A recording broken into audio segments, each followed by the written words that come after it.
birthday ni Daddy, magluluto po kami ng Guisado na pansit. And I will show you all the ingredients needed. So, gisadong Pansit Canton at saka beef. So, of course, kailangan natin ng garlic, ng sibuyas, and of course, seasoning. And then, sasamahan natin yan ng carrot. Yan, carrot. And of course, syempre, cabbage. Yan, cabbage. What else? And then, sasamahan din natin ng bagu beans. And of course, para malasa, and syempre, umami, yummy. Kailangan natin ng pwedeng pork or pwedeng chicken. Pwedeng pork or pwedeng chicken. So, para masarap siya. And then, of course, hindi lang laman ang sasama ko. Sasamahan ko rin ng konting taba. Para medyo fatty. No, hindi pwede ang singkamas sa gisado. So, guys, let's start cooking na. Okay. See you later.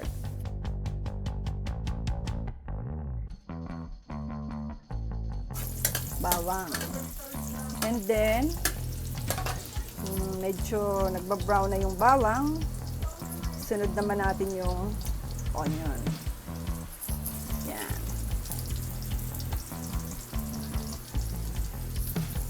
Okay, lagay natin lahat para sarap. Medyo pahinaan ko lang yung apoy kasi baka masunog. Yan. Okay, so okay na. So yan. Igisa yung bawang at sibuyas. Saute garlic and onion. And then, next kong ilalagay ay yung karne para medyo magisa yung karne. Actually, siya, pre-cook na siya, naihalbos na siya. So, igigisa na lang siya. Medyo may palasa na din doon. Nilagyan na ng konting salt. And then, yan. Igisa natin.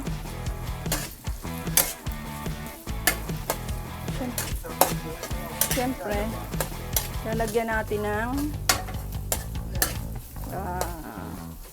mga seasoning, of course.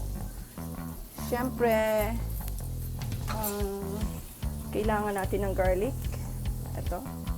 Garlic. What do you call this? Black pepper. Of course. Black pepper para malasa. And yan. Siyempre, pampalasa na toyo. Kahit naman alin. You know guys, gusto lang ako magluto, honestly. Pero, siyempre, mag-i-effort ako para kay husband. Konting toyo. Actually, pampalasa siya.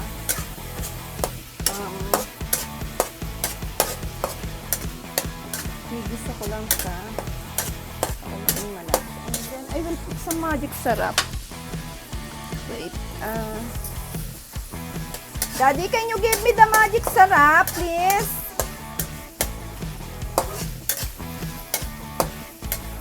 Can you give me the magic syrup? Walang magic syrup. Betchy na lang. Sorry guys, it's my, actually, not first time, but of course, yan, may magic syrup. Inuloko ako ni Daddy. Actually, minsan ako magluto. Sa isang taon siguro, minsan lang. So, kailangan ko lang talagang mag-effort para kay husband, no, guys? So, dapat ganyan din kayo pag birthday ng husband nyo. That is for chop suey and Pansit Canton. Let's see if it, what's that? Let's see if it's yummy. This Mamacita's, chop suey and Pansit Canton. Pwede rin siguro to. So, sa pagigisa. So, later, I will put that. Pero, other than that, I will put pala the taba. Sorry guys. Kalimutan ko yung taba. Dapat pala siyang nauna. Okay, so, well, huliman daw. Habol pa rin.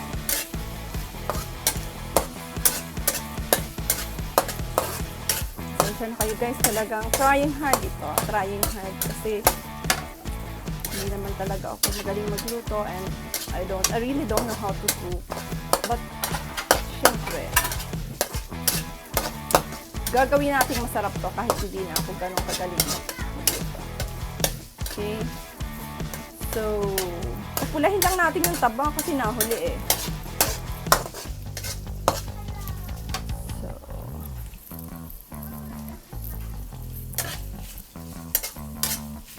hirap pala yung nagluluto ka tapos ikaw rin yung nagbi-video.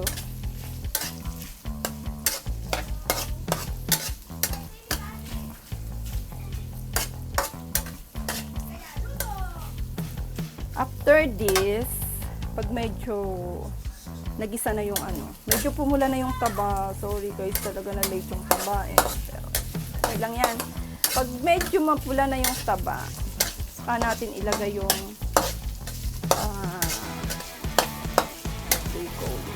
yung mga gulay. Mga gulay-gulay. Okay? So, guys, dahil sa wakas ay pumula na, nag-brown na yung yung nahuling taba na hindi ko na ihulog. Sinama ko na yung carrot. I will put all the vegetables. Okay? So, next is this one. Bahala na kayo guys kung tama to. Basta, I'm not so sure of what I am doing. So guys, I will put what do you call this? The Baguio beans. So, you can comment guys kung mali yung ginagawa ko. Pasensya na kayo guys.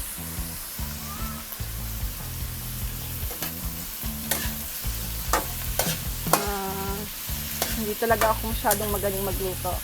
Actually, hindi ako marunong talaga. Pero, for the sake of my husband, I will try. Sana magustuhan niya. And also, later ko na lang ilagay yung yung cabbage.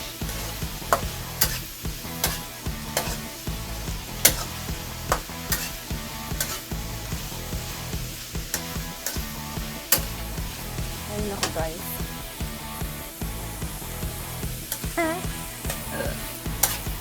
I hope masarap to pag naluto. Pero let's see guys.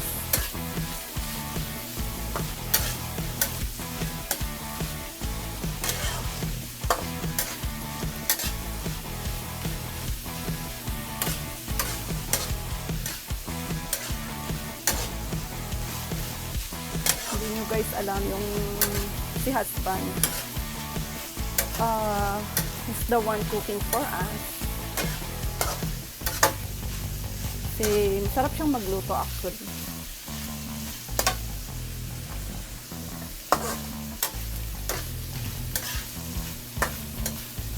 And he's so masipag din.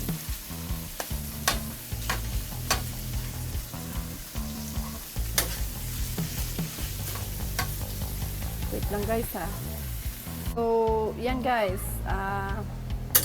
Last, ihulog ko na yung cabbage. So, gigisa lang. Mamaya, pag naigisa, babawasan ko yung yung gulay. And then,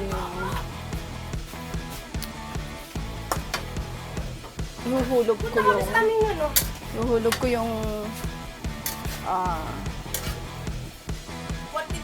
broth, yung pinaglagaan. So, yung sabaw. So, yun ang titimplahan ko bago ko ihulog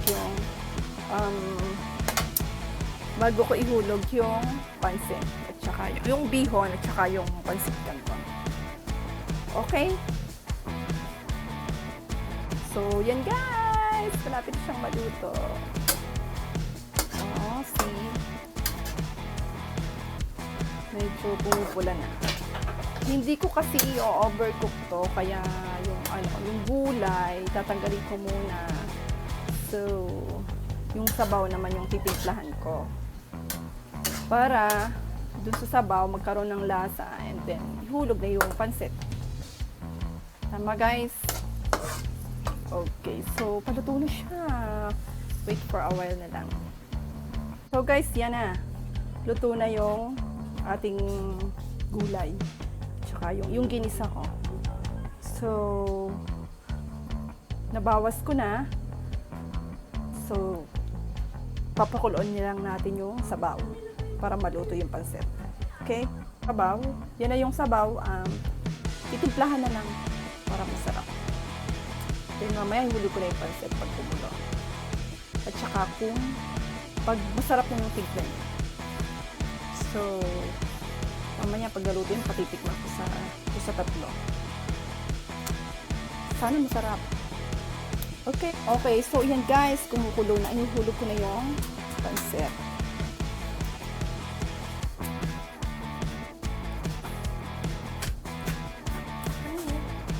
Kumukulo na guys. So, ihulog ko na yung pansit. The pansit bihon. And then, sana magkasya. No. Then, can you put the here and then tapos? No, just leave it there. So, guys, sa tingin nyo, tama yung ginagawa ko? Comment down below. Sa totoo lang talagang struggle sa akin yung cooking. Pero, at least, nag-e-effort ako. So, sana tama ba yung ginawa ko na binasa ko yung binasa ko yung what do you call this? Bihon? Pansit bihon. Okay. Pag nakuluan siya ng konti and medyo lumambot-lambot, yuhulog ko na yung canton. Dapat siguro laksan ko ng konti yung apoy.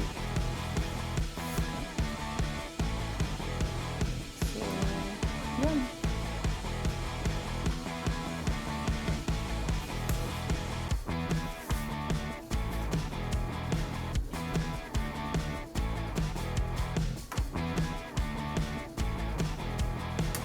Hindi pa siya kumukulo eh.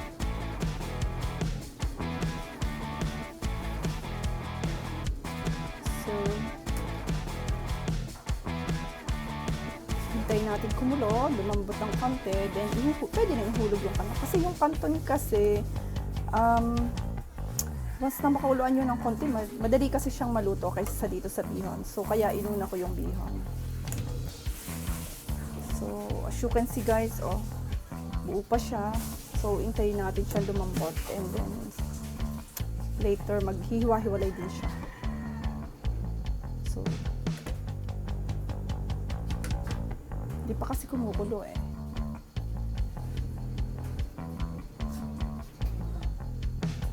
Hindi pa ganun siya kakulo. So, hinahinaan ko kasi baka maitin yung sabaw. Hindi ko pa naihulog yung canton. So, guys, congratulate me kasi mukhang makakaluto na ako ng pansit. Daddy, can you help me? Sa tingin nyo guys, hindi kaya awas to? Parang ang dami-dami yung canton na sasahog ko. So, kunti-kunti lang daddy kasi baka umawa siya. Yan. Hayaan ko lang siya. So, sana hindi ma-overcook yung yung pansit bihon ko. medyo na late yung tulog ko ng ano eh, ng Canton. Pero sana.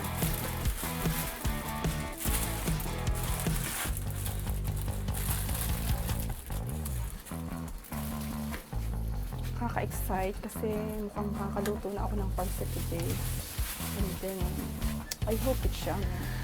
Sana magustuhan ng mga bata. At saka, syempre, ni husband. Kasi siya yung celebrant. Oh, and You only cook salad. I only cook salad kasi it's not cooking.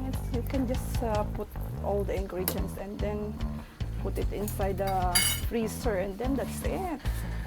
But when you cook, you have many things to prepare. See guys, but it's so maputla. I think I need to put something para magkakulay. I think, wait, I'm going to taste it first. If it's not salty yet, I will put some, additional spices. Oh my gosh! It's almost cooked, guys. So,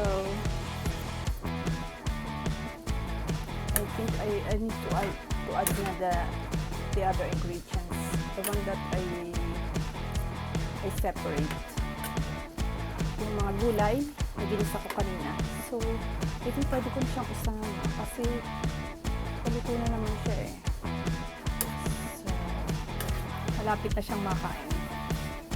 Wow, success yung kapagluto ko. Pero guys, nakikita niyo yan, medyo may sabaw pa siya. So, iga-igahin ko para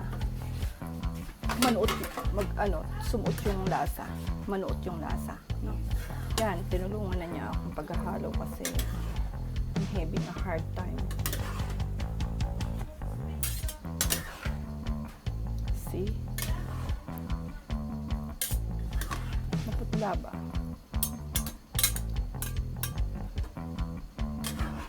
Pwede can you taste it? Or bad. Saka mainit na. Still hot.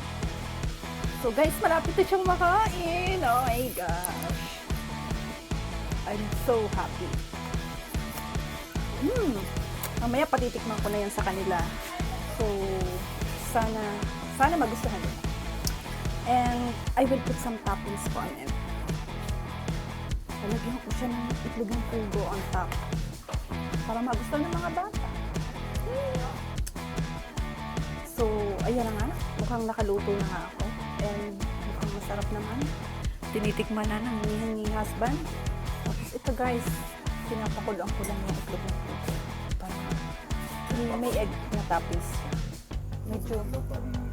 Medyo hilaw pa daw yung pasit. Ako red check yata.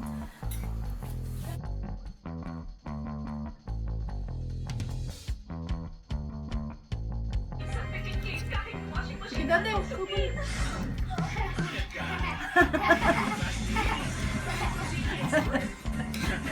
sige na, tikman mo. Yum yum. Sarap. Yes!